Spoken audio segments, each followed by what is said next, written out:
Teppiche und Sofas sehen oft sauber aus, bis man sie einmal richtig reinigt. Ehrlich gesagt war ich selbst überrascht, wie viel Schmutz tatsächlich darin steckt. Heute teste ich den Bissell Spot Clean Auto Pro Select zum ersten Mal bei uns zu Hause. Unser Küchenteppich und auch unser Sofa haben eine gründliche Reinigung wirklich nötig. Ob sich das Gerät wirklich lohnt und wie es hartnäckige Flecken entfernt, finden wir heute gemeinsam heraus. Bevor wir mit der Reinigung starten, schauen wir uns erst einmal an, was alles im Lieferumfang enthalten ist. Neben dem Gerät selbst sind verschiedene Aufsätze, ein Reinigungsmittel, die Bedienungsanleitung sowie weiteres Zubehör dabei. Alles wirkt ordentlich verarbeitet und macht direkt einen hochwertigen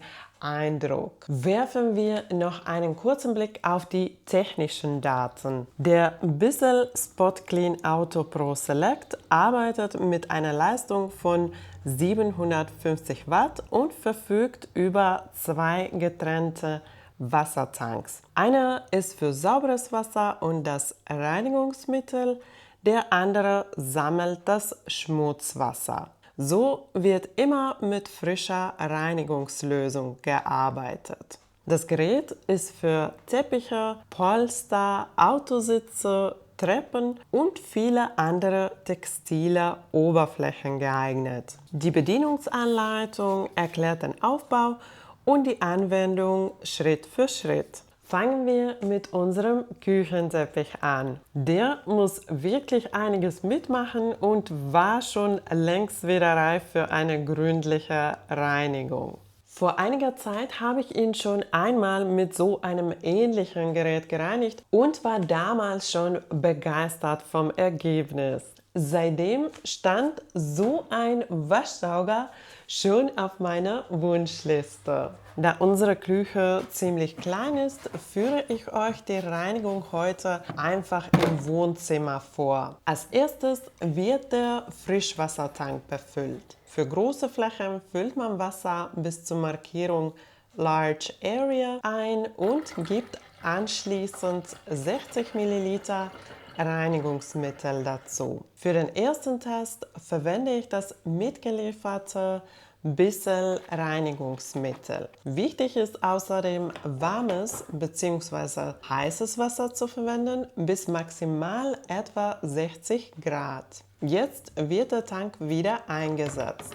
Anschließend wird der Bürstenaufsatz aufgesteckt, bis er hörbar einrastet. Und damit ist das Gerät schon einsatzbereit. Zum Reinigen hält man den Sprühknopf gedrückt, während man den Stoff besprüht. Lässt man den Knopf los, saugt das Gerät das Wasser zusammen mit dem gelösten Schmutz wieder ab. Ich habe mich heute allerdings für eine etwas intensivere Reinigung entschieden. Dafür habe ich die Bürste direkt auf den Teppich aufgesetzt. So wird die Reinigungsflüssigkeit direkt in den Stoff eingesprüht und gleichzeitig wieder abgesaugt.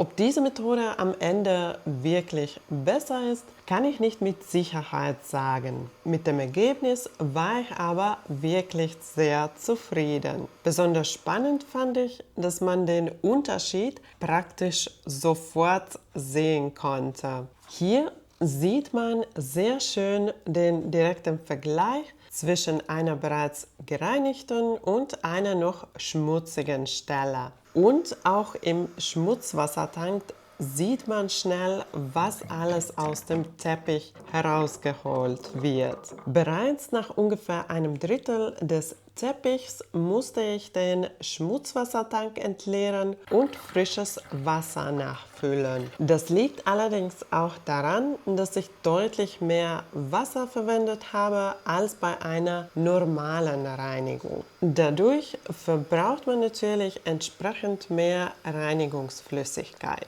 Das Stromkabel ist angenehm lang, der Schlauch könnte für meinen Geschmack allerdings etwas länger sein. Dadurch muss man das Gerät beim Arbeiten immer recht nah bei sich stehen haben. Außerdem wird beim Sprühen nicht nur der Teppich leicht nass, sondern auch ein kleiner Bereich daneben. Beim empfindlichen Böden würde ich diesen deshalb vorher kurz abdecken. Bei unserem Boden hat später einfach einmal Wischen völlig ausgereicht. Nachdem der Teppich vollständig mit Reinigungsmittel behandelt wurde, habe ich ihn anschließend noch einmal nur mit klarem Wasser abgespült. Danach habe ich die Fläche mehrfach abgesaugt, genauer gesagt 3-mal. Sobald kaum noch Wasser im Schmutzwassertank ankommt, kann man die Reinigung beenden. Direkt nach der Reinigung fühlt sich der Teppich natürlich noch deutlich feucht an. Da unser Teppich relativ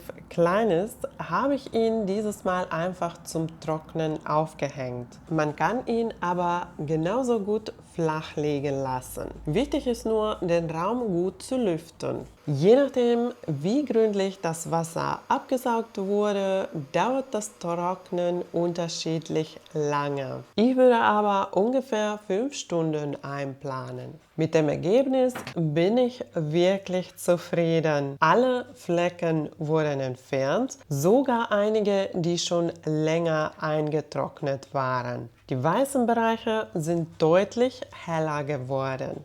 Natürlich sehen sie nicht wieder wie neu aus, aber genau das habe ich nach so langer Zeit auch nicht erwartet. Ich denke, bei regelmäßiger Reinigung würde der Teppich sogar noch besser aussehen. Was mir noch aufgefallen ist, der Teppich fühlt sich jetzt tatsächlich wieder weicher und etwas flauschiger an. Insgesamt hat die Reinigung mit Filmaufnahmen etwa 1,5 Stunden gedauert.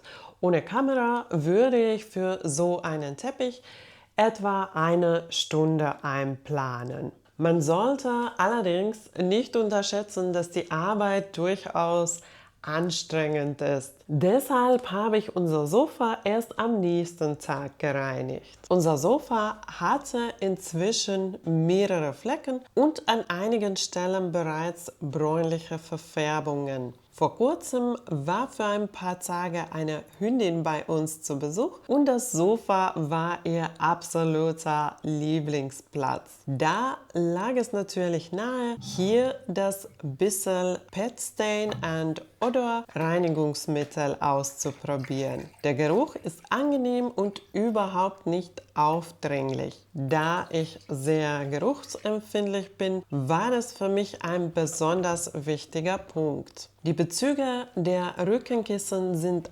abnehmbar. Diese habe ich deshalb einfach in der Waschmaschine gewaschen. Mit dem Gerät habe ich nur die Sitzflächen gereinigt. Die Reinigung funktioniert genauso wie beim Teppich. Bei leichteren Verschmutzungen reicht es meistens aus, die Fläche einfach einzusprühen und anschließend abzusaugen. Da unser Sofa aber etwas stärker verschmutzt war, habe ich wieder etwas gründlicher gearbeitet. Gerade bei Polstern finde ich es besonders wichtig, möglichst viel Feuchtigkeit wieder abzusaugen. So bleibt nicht unnötig Wasser im Stoff zurück. Ich habe deshalb immer nur kleine Bereiche gereinigt und anschließend mehrfach abgesaugt. Leider sieht man den Unterschied auf der Kamera gar nicht so deutlich wie in Wirklichkeit.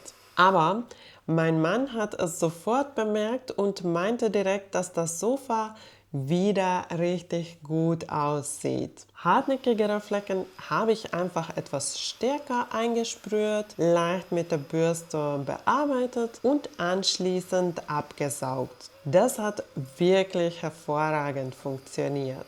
Nachdem alle Flächen gereinigt waren, habe ich das Sofa noch einmal mit klarem Wasser abgespült und erneut gründlich abgesaugt. Dabei sieht man richtig schön, wie sich die Farbe verändert, je trockener der Stoff wird.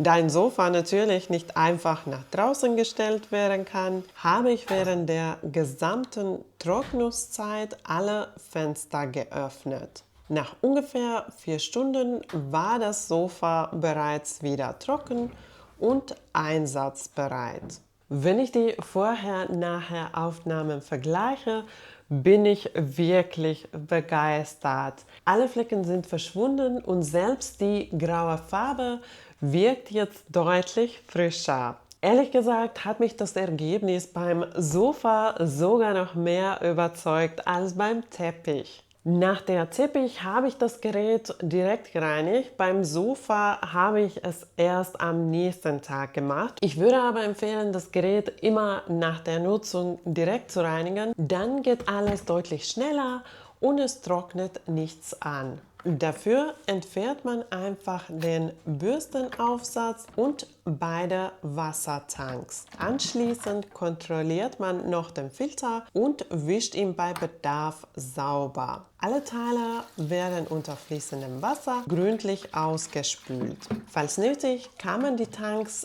zusätzlich mit einem weichen Schwamm reinigen. Danach lässt man alles vollständig trocknen und setzt die Teile erst anschließend wieder zusammen. Und damit kommen wir jetzt zum Fazit. Bevor ich mir ein neues Gerät kaufe, lese ich immer zuerst die negativen Bewertungen durch. Deshalb möchte ich auch hier mit den Punkten anfangen, die mir aufgefallen sind. Der erste Punkt ist definitiv die Lautstärke. Mit ungefähr 82 Dezibel ist der bisschen deutlich lauter als ein normaler Staubsauger. Ich habe deshalb beim Reinigen Kopfhörer getragen, allerdings ohne Musik, nur als Gehörschutz und damit war es auch schon deutlich angenehmer. Allerdings braucht das Gerät natürlich eine starke Saugleistung, um möglichst viel Feuchtigkeit wieder aus dem Stoff herauszuziehen. Deshalb kann ich schwer beurteilen, ob sich das technisch überhaupt leiser umsetzen ließe. Ansonsten gibt es ehrlich gesagt kaum noch etwas zu kritisieren. Dass die Wassertanks zwischendurch entleert bzw. nochmal befüllt werden müssen, empfinde ich nicht als ein Nachteil. Größere Tanks würden das Gerät schließlich nur schwerer machen. Beim Reinigen müsste ich beim Teppich die Tanks 3-mal leeren und nachfüllen und beim Sofa nur 2-mal. Für mich war das völlig in Ordnung. Natürlich ist das Gerät mit Wasser schwerer als ein normaler Staubsauger, aber das lässt sich bei dieser Art von Reinigung einfach nicht vermeiden. Die beiden Reinigungsmittel vom Bissell, die ich verwendet habe, haben mich auch positiv überrascht. Es riecht angenehm dezent und schon nach 24 Stunden kann man das Geruch gar nicht mehr wahrnehmen. Also für mich, für jemanden, der sehr geruchsempfindlich ist das ein großer Pluspunkt. Man sollte allerdings wissen, dass die Reinigung körperlich durchaus anstrengend ist. Durch das mehrfache Sprühen und Absaugen kommt man schon ordentlich ins Arbeit. Deshalb habe ich bewusst die Arbeit auf 2 Tage aufgeteilt. Insgesamt bin ich mit dem Bissell Spot Clean Auto Pro Select wirklich sehr zufrieden. Vor allem das Ergebnis hat mich wirklich überzeugt. Ich hätte ehrlich gesagt nicht erwartet, dass sowohl der stark verschmutzte Teppich als auch das Sofa wieder so sauber werden. Bei einem Gerät wie diesem sprechen die Vorher-Nachher-Ergebnisse eigentlich für sich. Zum Schluss noch ein kleiner Hinweis.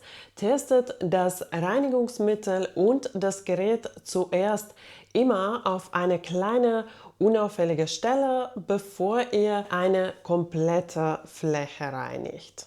Ihr Lieben, das war's auch schon mal von mir. Ich hoffe, ich konnte euch mit dem Video helfen und auch eure Fragen beantworten.